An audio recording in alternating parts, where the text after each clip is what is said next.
ট্যাংরা কাণ্ডে এখন শুধুই গোলকধাঁধা। শুধু 17 ফেব্রুয়ারি নয়, 3 দিন আগে থেকেই পায়েস খাচ্ছিল দে পরিবার। দুই নাবালক নাবালিকার মনে যাতে সন্দেহ না হয়, তাই এই ফন্দি। সূত্র মারফত এমন খবর উঠে আসছে, অরুচি কাটাতে পায়েসের সঙ্গে তুলসী পাতা মেশানো হয়। সূত্র মারফত সেটাও খবর, এমনকি পায়েসে নিম পাতাও মেশানো হয়।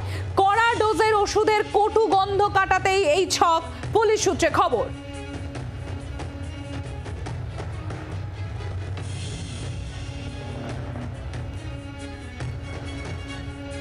অয়ন ঘোষাল আমাদের প্রতিনিধি রয়েছেন আমাদের সঙ্গে। অয়ন, এখানে এই পায়েস কাণ্ডেও সেখানেও একাধিক তথ্য উঠে আসছে যে শুধুমাত্র সেই দিনই নয়, তার আগে বেশ কিছুদিন আগে থেকেই পায়েস খাওয়া শুরু করেছিল এই দে পরিবার।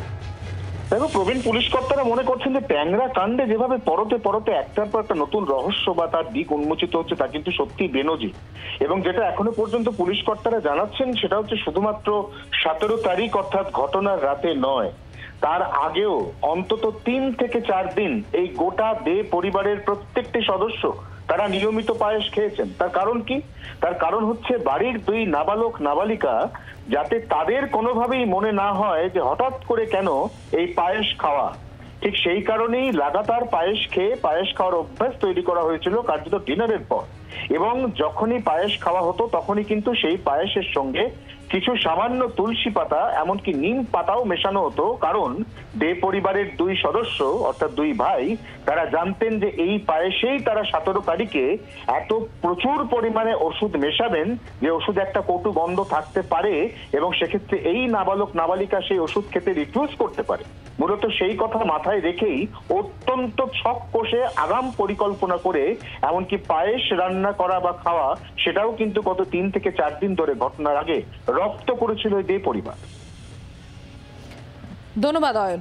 আপনাদের আরো একবার জানাবো, এই যে ট্যাংরা কাণ্ড সেটা এখনো পর্যন্ত গোলকধাঁধা, এবং শুধু তাই না, পরতে পরতে সেখানে রহস্য। শুধুমাত্র 17 ফেব্রুয়ারি নয়, যেটা জানা যাচ্ছে তার 3 দিন আগে থেকে পায়েস খাচ্ছিল দে পরিবার। আমাদের প্রতিনিধি অয়ন ঘোষাল যে বিষয়টি তুলে ধরলেন যে দুই নাবালক নাবালিকার মনে যাতে সন্দেহ না হয় তাই এই ফন্দি আটা হয়, এমনকি যাতে অরুচি কাটাতে, অর্থাৎ এই যখন 17 ফেব্রুয়ারি যখন এই পায়েসের সঙ্গে ওষুধ মেশানো হবে তার যে কটু গন্ধ, সেই কটু গন্ধে যাতে এই নাবালক নাবালিকারা তারা ধরে না ফেলেন, যাতে তারা রিফিউজ না করেন সেই পায়েস খেতে। এবং সেই কারণেই যেটা জানা যাচ্ছে যে কখনো সেই পায়েসে তুলসী পাতা মেশানো হতো, কখনো এমনকি সেই পায়েসে নিম পাতা পর্যন্ত মেশানো হয়েছে।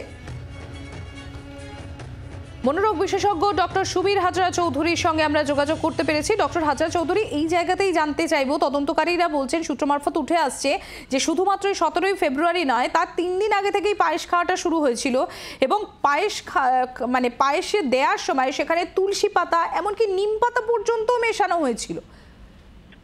এটা ওরা নিশ্চয়ই কোনো একটা ওষুধ মেশাচ্ছিল, প্রথম থেকে ট্রাই করে দেখছিল, যেটা পুরো স্বাদগন্ধ কিছুটা আছে, তাই জন্য হয়তো এই ধরনের ওদের বোঝানো হয়েছে যে তুলসী পাতা নিম পাতার জন্য হয়তো স্বাদগন্ধটা পাল্টে। অনেক ওষুধ তৈরি হয় যেগুলো কিন্তু খাবার মিশিয়ে খাওয়ানো যেতে পারে, তার স্বাদও থাকে না, গন্ধও থাকে না। এগুলো যে রুগী খেতে চায় না, আমাদের সাবজেক্টে বিশেষ করে খুব ভায়োলেন্ট, তাদের অনেক সময় মেশানো হয় এবং সেখানে ডাক্তার জিজ্ঞেস করে নেয় যে এটা স্বাদগন্ধ আছে। কিছু ওষুধ আছে, কিছু ঘুমের ওষুধ, আমি নাম বলছি না এখানে, যে সেগুলো অ্যাকচুয়ালি স্বাদগন্ধ থাকে না এবং সেইগুলো যারা ট্রেনে চিন্তায় টিন্তায় করে তারা জেনে গেছে। তার মানে ওই টিপমারি মতন তারা খাবারের সাথে চায়ের সাথে মিশিয়ে খাইয়ে দিল, তারপরে তার জিনিসপত্র নিয়ে চলে গেল। এক্ষেত্রে হয়তো এমন কিছু মেশানো হচ্ছিল যেটার হয়তো একটা কিছু স্বাদগন্ধ আছে, যেটা প্রথমে ওরা এক্সপেরিমেন্ট করে দেখছিল যে কতটা কাজ করে, এবং যাতে বাড়ির লোকের সন্দেহ না হয়। এতে হয়তো প্রমাণিত হচ্ছে যে বাড়ির লোক তার দুই স্ত্রী ছাড়া খুব একটা জানতো না এই চক্রান্ত বা এই প্ল্যানটার কথা। তারা জানতো না বলেই তাদের অজ্ঞাতে আর কি এটা মেশানো হচ্ছিল কিছু একটা জিনিস। তারা হয়তো এই প্ল্যানের অঙ্গ ছিল না, বিশেষ করে যিনি স্ত্রী দুজন যিনি যারা মারা গেছেন, এবং সেটা হয়তো এই দুই ভাই হয়তো চিন্তা করে করেছে। একটা মনে রাখতে হবে যে এতগুলো লোক সব একমত হয়ে যাবে, এবং মনে রাখতে হবে এই বেশিরভাগ লোকের সোশ্যাল সাপোর্ট আছে। তারা তো ঠিক আছে, খুব খারাপ অবস্থা, তারা তো বাপের বাড়িও চলে যেতে পারে বাচ্চা নিয়ে, তাই না? সুতরাং সেইটা মহিলাদের বিশেষ করে পুরো মেনে নিয়ে করে ফেলাটা, বিশেষ করে যাদের ছোট বাচ্চা আছে, খুব একটা বাস্তব ঠেকছে না, যে সবাই বললো হ্যাঁ এই ছাড়া আর কোনো গতিই নেই। সুতরাং এক্ষেত্রে মনে হয় তা মহিলারা হয়তো জানতো না। বাংলার আওয়াজ, বাঙালির আবেগ, জি 24 ঘন্টা।